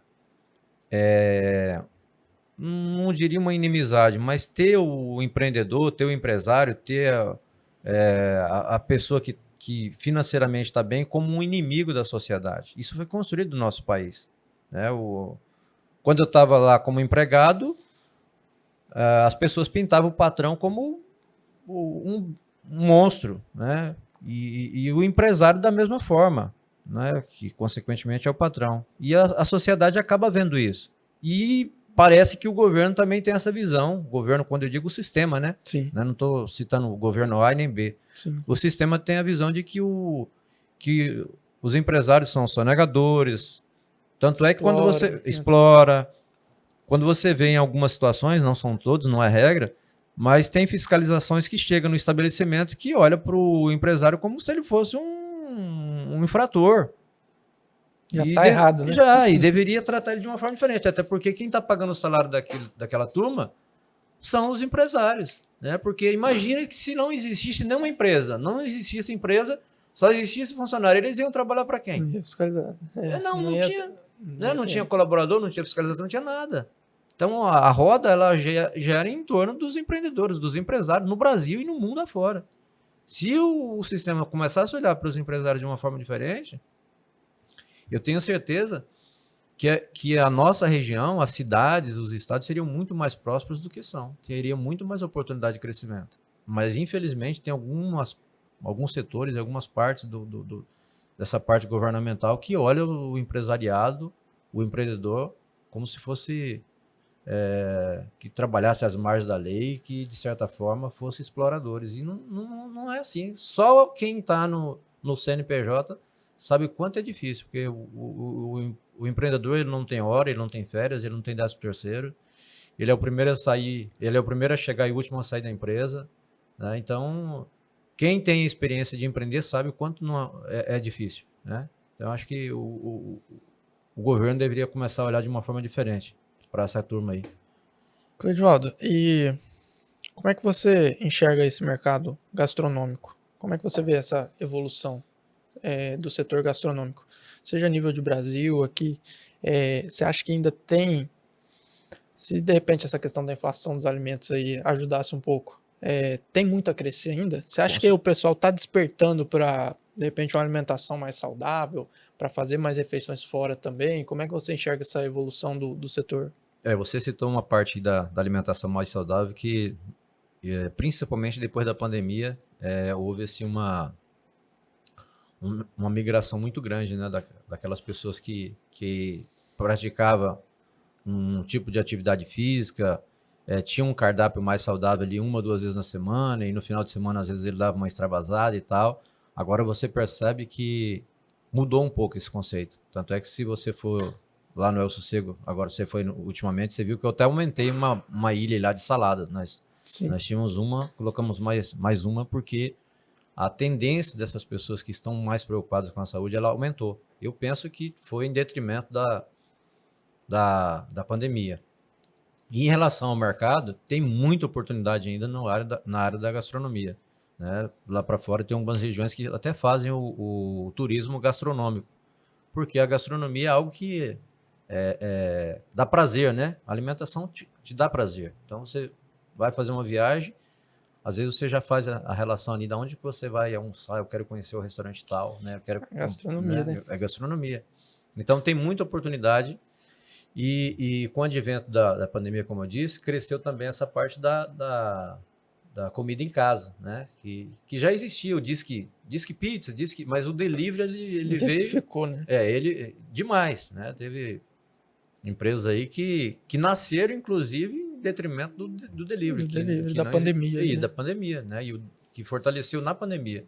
Então, eu penso assim que o mercado gastronômico ele tem uma oportunidade gigante, né? Pelo Brasil afora. Não só aqui, como por todo o Brasil. Cleidivaldo, mudando um pouco a roda, o assunto, você recentemente esteve num evento que, por conta de alguns compromissos, não consegui ir lá no evento do Lázaro do Carmo. Uhum. Como é que você enxerga a importância de você estar conectado em eventos, seja do setor, seja do ramo gastronômico, seja de outros setores, para ficar antenado assim? Você já citou um pouquinho essa questão de compartilhar, que você não tem problema nenhum. Mas como é que você enxerga? Qual o impacto? Por exemplo, um empresário igual você, muita gente pode olhar para o Cleidivaldo e falar, cara, o cara não precisa estar lá no evento. O que ele está querendo lá? Mas o que você tem a dizer, né, da importância de estar em eventos assim e sempre agregar conhecimento ali, seja para o seu negócio, seja para a vida? Tem uma frase que diz que nada é permanente, exceto as mudanças. As mudanças, elas são permanentes na vida da gente, né? E o mercado, ele muda constantemente. Tem uma coisa, Bruno, que me intriga muito, você passar por uma cidade e ver uma empresa, e aí você passa lá daqui 5, 10 anos, aquela empresa não existe mais. E eu fico me perguntando o que levou aquela empresa, que era uma empresa sólida, consolidada, próspera, ter deixado de existir. E a resposta que eu encontro é justamente essa. É que a pessoa não se preparou para as mudanças. E essa resposta para a sua pergunta em relação a estar, né, indo para um evento, indo para uma feira, indo para uma palestra, é justamente ficar antenado para aquilo que está se tendenciando no mercado. O cara teve a oportunidade de viver o que eu não vivi. O cara foi CEO do Grupo Jequiti, do Grupo Silvio Santos e tantos outros que viveram, né, coisas que a gente não teve a oportunidade de viver. Eu tive minha experiência lá no sistema Coca-Cola e tal, mas foi específico daquele dia. Aquela pessoa teve experiência que talvez se eu viver 100 anos eu não teria a oportunidade de viver, mas eu vou ter a oportunidade de ouvi-lo. Então eu posso ir lá e agregar alguma coisa que ele falou para o meu negócio. E às vezes são coisas que a gente já sabe que tem que ser feito, mas em detrimento do nosso dia a dia, acaba caindo no esquecimento. E quando você vai, você fala, cara, já tinha pensado nesse negócio e não fiz. Olha, o cara fez e deu certo. Então isso é extremamente importante para o nosso negócio. E eu fico muito triste, né, como eu disse agora há pouco, por essas empresas, que são empresas que poderiam se perpetuar, né, deixar um legado para a família, deixar um legado para os... Talvez não seja a família ou né, executivos que vai tocar a empresa para os familiares, deixar de existir porque o fundador, o administrador, deixou de se atualizar, né, e não implementou essas mudanças na empresa dele e deixou pelo caminho um negócio que era extremamente próspero e deixou de abençoar a vida, inclusive, de outras pessoas, porque não é só o empresário. Quantos funcionários que às vezes uma empresa dessa tinha, Depende, que né? também dependia do negócio e por falha, né, ou por negligência ou até irresponsabilidade de às vezes centralizar, não se atualizou e ficou pelo caminho. Tem quantas empresas que às vezes o fundador, o administrador morre? Morre com aquela ideia, né? Não morreu, pouco Engessado ali. tempo depois a empresa dele deixa de existir. Porque ele não preparou o familiar, não preparou um executivo para tocar o negócio dele e perdeu a grande oportunidade de deixar um legado. Ou muitas vezes morre com a ideia, né, Edivaldo? Você lá, com certeza você já deve ter tido algum exemplo. Você tinha um pensamento de aplicar alguma coisa no restaurante Sim. e aí você, caramba, não é bem por aí. E você tem que ter flexibilidade e analisar a mudança, né? Com Porque certeza. dependendo de você ficar assim engessado ali, de repente não estaria onde está hoje, né? Ter humildade também de aceitar, né? Porque às vezes tem situações que não é porque eu tive uma ideia, essa ideia vai ser implementada. De repente tem uma pessoa ou outra que no dia a dia está ali e vê diferente. Eu sou muito de conversar com os meus clientes ali no restaurante. E às vezes você escuta uma coisa e tal, de cara, isso não tem sentido, mas isso aqui tem. Eu vou analisar isso aqui com carinho. E às vezes eu tenho consultoria ali que eu não preciso pagar nada, né? Que é a conversa com o cliente no dia a dia. Direto ali, né? O tempo todo, né? Você está ali tendo a oportunidade de conversar com pessoas e essa troca, né, de ideias, esse feedback, né, isso que a gente faz no dia a dia com amigos, com empresários, com clientes, que às vezes você dá uma dica, ou mesmo que não seja dica, você fala alguma coisa que a pessoa pega e coloca em prática no negócio dele, na vida dele, e que vai refletir de uma forma muito positiva para ele. E em contrapartida também, né? Essa troca de experiência é muito positiva no comércio, né? Com certeza. Você já teve alguma experiência assim, alguma frase conversando com algum cliente ou em algum evento que você foi que você pegou e falou, caramba, isso aqui eu preciso aplicar? Eu tive uma experiência muito bacana, eu até mandei fazer umas plaquinhas e coloquei no restaurante, numa palestra que eu fui do Paulo Vieira, em Porto Velho. E ele falou um negócio lá que virou meu texto áureo da minha empresa. Nada quebrado, nada faltando e nada fora do lugar. Né? Eu acho que isso aí está bem disseminado aí nas redes sociais. Quando eu vim de lá, eu já mandei fazer a plaquinha e em todo momento a minha equipe eu estou inculcando isso na cabeça deles, que não pode ter nada quebrado, nada faltando e nada fora do lugar. E eu digo para eles de vez em quando, coloque isso em prática na sua vida, lá na sua família, lá na sua casa, que você vai ver como que isso vai te ajudar. Parece simples isso, né, Bruno? Mas é uma coisa que o Paulo Vieira falou na palestra dele e que faz todo sentido. Se está quebrado, tem que arrumar. Se não tem conserto, joga fora. Né? Se está fora do lugar, tem que ir para o lugar certo. E se está desarrumado, tem que arrumar. Né? Então, coisa está faltando. Você chega lá para almoçar, está faltando arroz. Não pode estar faltando arroz. Não pode estar faltando feijão. Tem que estar...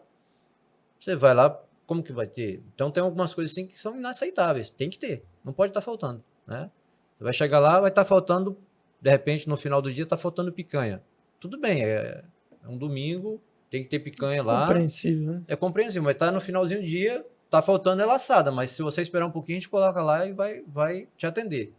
Então não pode estar faltando. Agora tem coisas que não tem jeito, tem coisas que na hora que você chegar tem que estar lá. Então essa frase ficou muito marcado para mim, né, depois que eu fui naquela palestra. E como é que você... Eu vi a foto com o Lázaro, né, que ele teve no restaurante. Como você acha que o network, essa rede de contatos, né, não até falando dele que é uma pessoa, uma figura nacional, mas esse network, como que você enxerga, Cleidivaldo, que pode abrir novas portas pro negócio, assim? Você acredita que é ter uma rede de contato? Você já citou uma coisa muito interessante, que é esse contato direto com os clientes. Isso é uma coisa que, com certeza, o cliente valoriza muito, né? Então, essa rede de contatos, ter esse network, até com outros empresários, você acredita que abre portas, assim, até para o seu negócio ou para outros empresários, para eles aplicarem no seu negócio? Com certeza.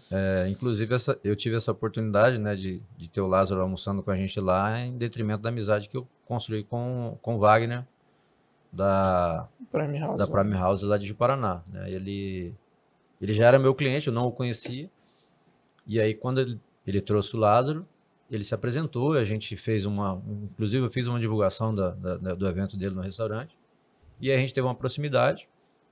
E aí, quando eu fui na palestra, lá no sábado, ele disse que o Lázaro ia pegar voo aqui em Cacoal, e ele ia fazer questão de levar o Lázaro, porque tava uma fila enorme para tirar foto com ele, né? Ele disse, o Wagner, eu tenho que ir embora, eu queria tirar uma foto com o Wagner, com o Lázaro, mas não vai dar tempo. Ele falou, fica tranquilo que nós vamos almoçar lá contigo amanhã, então, e você tirou uma foto com ele no teu restaurante. Exclusivo. Então, assim, que bacana, né, que eu tive a oportunidade de conhecer o Wagner, que não deixa de ser um network, né? Nós fizemos essa amizade, e tem até a oportunidade de a gente viajar junto aí para São Paulo, para um evento que vai ter lá em São Paulo, inclusive com o Lázaro, para você ver da importância, né, respondendo a sua pergunta, do network, né, de outros empresários. Eu abri porta para o Wagner no meu estabelecimento para divulgar os eventos dele, e consequentemente uma porta foi aberta para mim lá na empresa dele, e possibilidade de a gente conhecer outros grandes palestrantes que certamente trarão conhecimento para a gente, colocar em prática o nosso negócio. Então eu acho que é inevitável um empresário ter sucesso sem que ele tenha network com outros empresários, né? Seja do seu próprio segmento ou seja de outros segmentos, né? Às vezes tem um segmento que a gente acha que não tem nada a ver e que tem, né? Hoje eu estava conversando com um pecuarista de São Paulo, almoçou lá com a gente, ele, né, me deu uma deixa, a gente conversando lá na frente do restaurante, que eu posso colocar em prática no meu negócio, que se eu não tivesse conversado com ele, né, que é o network, eu não teria, né, ele falou que aquilo que a gente falou agora há pouco, ele falou assim, numa conversa, Despretensioso. né? E eu peguei no ar, falei, isso aqui é uma coisa que no momento certo eu vou colocar em prática aqui no restaurante.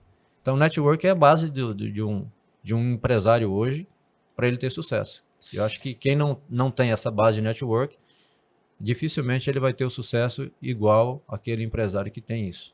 E falando de sucesso, Cleidivaldo, qual é a principal habilidade que você acha que uma pessoa deve ter hoje para empreender, para adquirir um patamar no seu segmento aí, referência? Qual a principal habilidade que você acha para a pessoa chegar a esse patamar aí de sucesso? E o que você, já aproveitando, emendar duas em uma, para você o que é sucesso? Pois E é. a principal habilidade para a pessoa almejar e chegar nesse sucesso? Eu vou responder primeiro para mim o que é sucesso, né? Sucesso, eu costumo dizer que não é a pessoa ter dinheiro, né? Sucesso é você ter uma vida próspera, e prosperidade não é dinheiro. Prosperidade é tá bem com a família, né? Tá bem consigo mesmo, porque hoje um grande problema é a saúde emocional. Se você não estiver emocionalmente bem, dificilmente você vai conseguir trazer bons resultados, né? Seja na parte familiar, seja na parte profissional. Então, sucesso que eu vejo hoje é você ter uma base, né? Base familiar, base espiritual e base profissional. Então, se você tiver isso, o dinheiro vai ser consequência, né? Se você tem dinheiro e não tem essa base, não vale de nada. Porque a pessoa não vai ser feliz, não vai ter paz, e o dinheiro não vai conseguir trazer isso. Exemplo disso é pessoas que têm milhões e que não são felizes, não têm paz. São pobres, né? São Igual pobres, o pessoal fala. né? Tem tanta coisa que a única coisa que tem é dinheiro. Então, assim, ele pode usar todo o dinheiro dele que não vai trazer. E não tem coisa melhor do que você ser feliz, né? É gostoso. Às vezes você olha a pessoa... Eu tive uma situação de uma pessoa que eu conheci,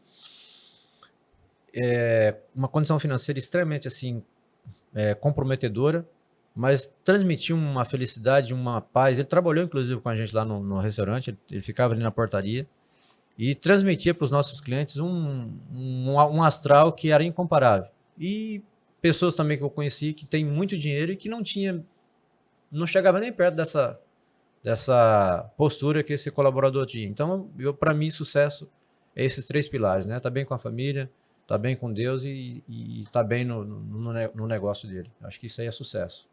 E a outra pergunta foi... Principal habilidade para a pessoa adquirir esse Perfeito. sucesso aí. Essa habilidade para mim é você gostar de pessoas. Se a gente não gostar de pessoas, dificilmente a gente vai ter habilidade para ter esse sucesso. Porque hoje um dos grandes gargalos que eu mesmo, uma vez ou outra, eu me pego dizendo que a gente tem problema hoje de mão de obra. Mas a gente precisa gostar de pessoas. Porque se a gente quiser um negócio que não vai ter pessoas, a gente não vai ter habilidade de resolver os problemas. Porque os problemas são criados por pessoas. Né? Quando eu não gosto de pessoas, eu não vou ter essa habilidade de resolver os problemas e prosperar. Uma coisa que eu sempre costumo dizer, Bruno, é que tem muitas empresas e muitos gestores que dizem: o teu problema tem que ficar do portão da empresa para fora. Isso aí é uma grande mentira e uma grande ilusão. Não existe. O colaborador não consegue deixar o problema dele no portão da empresa, na porta. O problema vai vir com ele. Vai entrar, né? Vai entrar. E você precisa ter habilidade para entender isso. E uma outra grande missão do gestor e do empresário de sucesso é você ter habilidade de saber que você precisa saber administrar comportamentos diferentes. Por exemplo, nós temos lá 25 colaboradores. São 25 pessoas que têm perfis diferentes. É claro que tem uma norma, tem um padrão na empresa. Mas eu tenho que saber que com o Pedro é um jeito que eu tenho que lidar com ele. E com o Thiago é outro jeito. Porque se eu lidar do mesmo jeito que eu trato o Pedro, o Thiago vai ficar chateado. Então, se eu não gostar de pessoas, dificilmente eu vou conseguir ter sucesso. Tem as particularidades, mas eu penso que a pessoa vai ter dificuldade para chegar no sucesso e ser feliz. Porque imagina você ser feliz diante de uma circunstância que você trabalha e que você não gosta daquilo lá. E a sua matéria-prima principal é pessoas. Como é que você aconselharia o pessoal a lidar? Você já mencionou um pouquinho da questão da resiliência, mas como lidar com esses desafios financeiros para alguém que está começando agora no negócio, Cleidivaldo? Que conselho você daria se alguém que está começando hoje, para passar pelos primeiros anos do negócio ali, vai passar por dificuldade financeira, talvez operacional? Que conselho você daria para essa pessoa que de repente está começando, para conseguir passar por esses problemas aí, igual você já mencionou que a Coca-Cola te deu uma mentalidade muito boa nesse sentido? A palavra é não desistir. Acreditar que não existe noite que dura para sempre. Vai amanhecer. Eu volto para a Bíblia. A Bíblia diz: o choro pode durar uma noite, mas a alegria vem ao amanhecer. Então não existe luta que dura para sempre. Se a pessoa tem convicção de que aquilo que ela está fazendo é o negócio do sonho da vida dela e que ela tem um mínimo de perspectiva de que vai dar certo, não desista. Vai em frente. Não pode desistir, que na hora certa ela vai alcançar o resultado.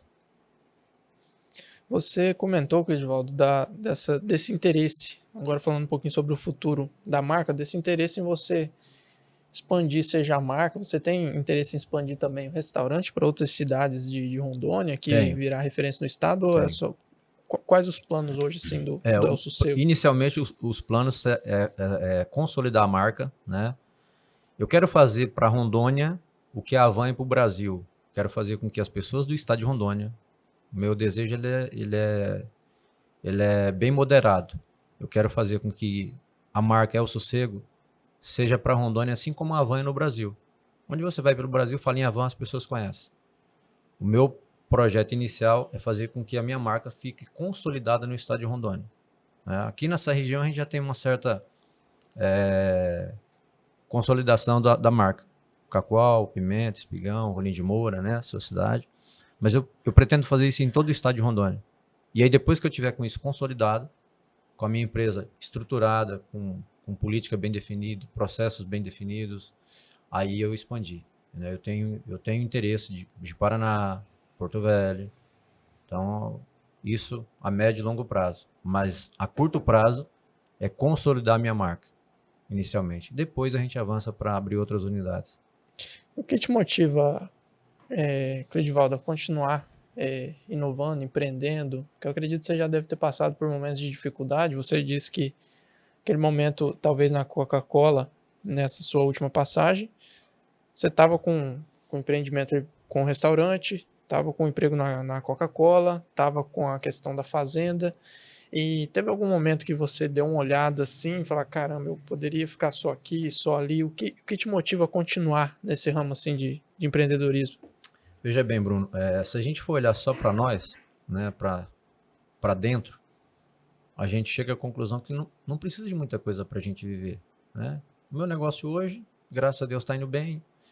A gente ajusta uma situação aqui, outra ali, consigo, né, atender às necessidades da minha família, né, ter um carro, uma casa.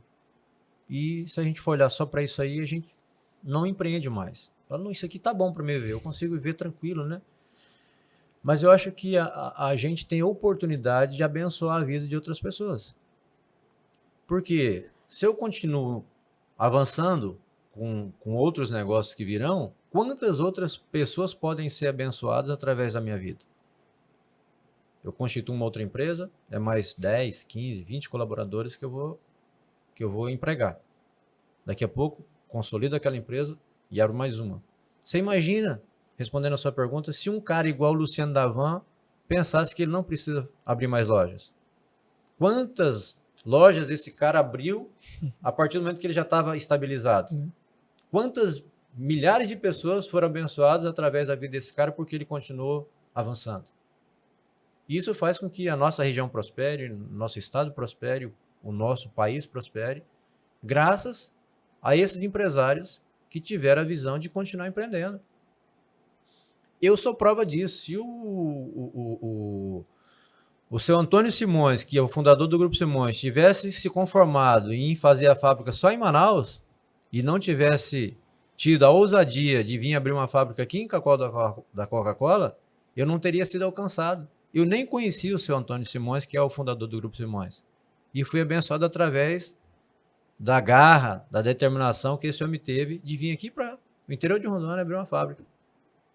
Então, veja como que a gente abençoa a vida de outras pessoas que às vezes não vai nem nos conhecer e que indiretamente tiveram a vida transformada em detrimento de uma ousadia e de um investimento que aquela pessoa fez. Então é isso que me motiva a continuar acreditando e poder fazer planos de abrir novos negócios. Cara, que bacana, Cleidivaldo. Fico muito honrado de ouvir, né, essa história sua e realmente sua visão, né? A gente tá caminhando pro final, mas eu tenho duas perguntas ainda que eu faço para todos os meus convidados, né? A gente tá no 21º episódio e eu vou fazer as duas perguntas em sequência e aí você responde para mim. Se fosse pedir um conselho para qualquer pessoa, para quem você pediria esse conselho? E se fosse tirar uma foto com alguém, com quem você tiraria essa foto? Essa foto aí, rapaz, vai me comprometer não, né? Pois é, o conselho assim, o Bruno, eu não tenho assim eu tenho várias pessoas assim que eu vejo trazendo para o mercado de trabalho e para o mercado de empreendedor que eu tenho não tenho como meu guru, mas pessoas que trazem para a gente algumas dicas, ensinamentos, conhecimentos que a gente, né, vai aplicando. Claro que não tem ninguém perfeito, mas eu tenho como manual para minha vida, tanto pessoal quanto profissional, a Bíblia Sagrada, né? Então, os conselhos que eu procuro, né, é baseado na palavra. Eu acho que a Bíblia hoje é o livro mais completo que tem, que me traz conselhos a qualquer momento, em qualquer área da minha vida que eu precisar. Eu procuro hoje um aconselhamento bíblico, né? Que eu acho que o maior conselheiro que pode nos dar uma direção para a nossa vida, seja para o negócio, seja para a família, seja para qualquer circunstância da nossa vida, eu penso que o maior manual hoje que pode nos trazer é a Bíblia Sagrada e a direção do Espírito Santo através da palavra que Deus nos conduz. Então, eu tenho isso como base para a minha vida. E, em paralelo, a gente vai buscando aí aquelas pessoas que vão para o banco de escola, que estudam, que pesquisam, como esses que nós citamos aqui, né, que trazem palestra, que tem aí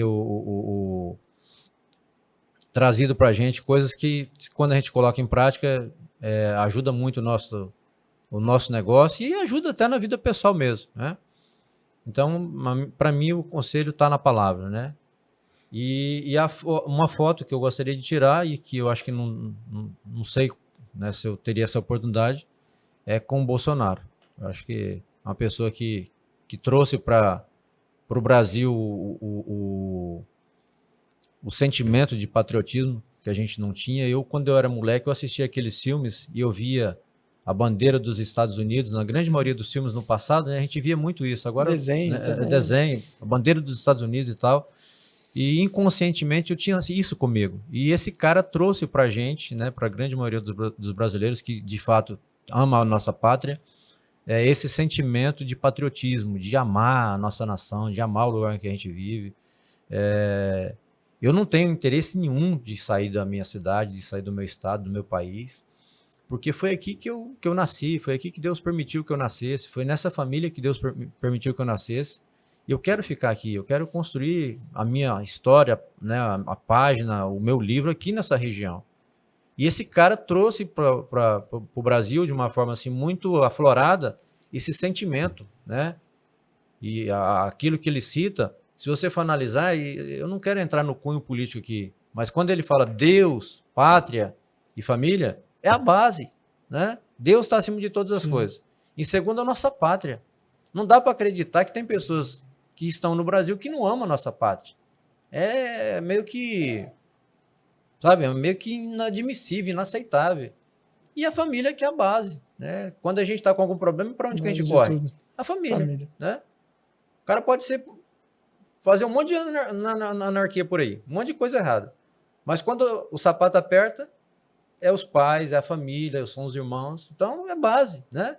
Primeiramente Deus, aí depois é amar a pátria onde a gente viveu, onde a gente nasceu, e a família que está ali próximo. Então, esse cara, assim, o dia que eu tiver a oportunidade, é um cara que eu gostaria de fazer uma foto, porque ele despertou no brasileiro esse sentimento e esse amor pela pátria. Edivaldo, grato, a gente está caminhando para o final, já vou te passar a palavra, mas eu sou grato mais uma vez pela atenção que você deu, por compartilhar com a gente, né? O Momento Chave Podcast, ele é um podcast voltado para negócios, para empreendedorismo, para liderança, marketing, né? Então é muito importante, foi muito importante para a nossa audiência ver a sua trajetória, né? Que hoje dá para se considerar que é um empresário bem sucedido aqui de Cacoal e que ainda tem, né, de acordo com seus planos, ainda tem muito a galgar aí, né? Eu desejo muito sucesso para você e eu queria fazer a entrega aqui, registrar para você, né? Registrar para as câmeras aqui a entrega do kit aqui, né? Bacana. Você já deu uma olhadinha? Sim, top. Gostei muito. Mas é o kit aqui dos nossos patrocinadores, né? A Rolinnet, a Farol, a Alvorada, a Master Copiadora e a Credisys, né? Que tem o estojo aí personalizado da Farol. Show de bola. A caneta personalizada da Master e do Momento Chave Podcast. Show. Temos a nossa caneca também. Tomar um café com leite de manhã. Tem o copo térmico aí da Rolinnet. Opa. De Rolim de Moura. Uma agenda ainda aí, de 2025 da Credisys. Agenda pra gente colocar aqui. Colocar os planos aqui no papel e depois em prática, né? Com certeza. E também a peça em resina aí, ó. Uma plaquinha, velho? Isso. Legal. Uma peça em resina, Cledivaldo. Obrigado, personalizado aí. Obrigado mesmo, fico muito feliz. Ó, esse tá? é seu. Obrigado. Tá? E vou deixar o espaço aberto para você olhar na câmera ali agora, se você quiser deixar um recado para os empreendedores, se você quiser deixar um recado para sua família, pode ficar à vontade, olhar para a câmera ali e dar suas considerações. Bacana. Primeiramente, muito obrigado, tá, por ter me convidado. Houve alguns contratempos aí para a gente estar aqui hoje, mas tudo no seu tempo, né? E fiquei muito feliz, né, de poder compartilhar isso aí com você e com, né, as pessoas que te acompanham, né, no seu canal. E a mensagem que eu tenho para as pessoas que nos assistem, né, como eu reforçando aquilo que eu já falei aqui agora há pouco, é dizer para as pessoas não desistirem. Tá? Se você tem um sonho, você tem uma meta, mesmo diante das dificuldades, não desistam, vá em frente, porque às vezes se você desistir, estava bem pertinho ali de você alcançar o sucesso, o resultado, e aí você desistiu, perdeu a grande oportunidade de lá na frente você olhar para trás e dizer assim, puxa, valeu a pena todo esse sofrimento, mas eu consegui, né? E agradecer mais uma vez aqui a minha estrutura lá do meu negócio, que é a minha esposa e as minhas duas filhas, Natália e Sara, e minha esposa Jussiele. Muito obrigado por vocês fazerem parte aí da história de sucesso do El Sossego. Tá? Muito obrigado. Obrigado, Bruno. Isso aí, grato, Cleidivaldo. Para vocês que acompanharam esse episódio até agora, o Cleidivaldo é uma pessoa que já estava nos planos trazer nessa vinda nossa para Cacoal aqui do Momento Chave Podcast. Então espero que tenha contribuído bastante, né?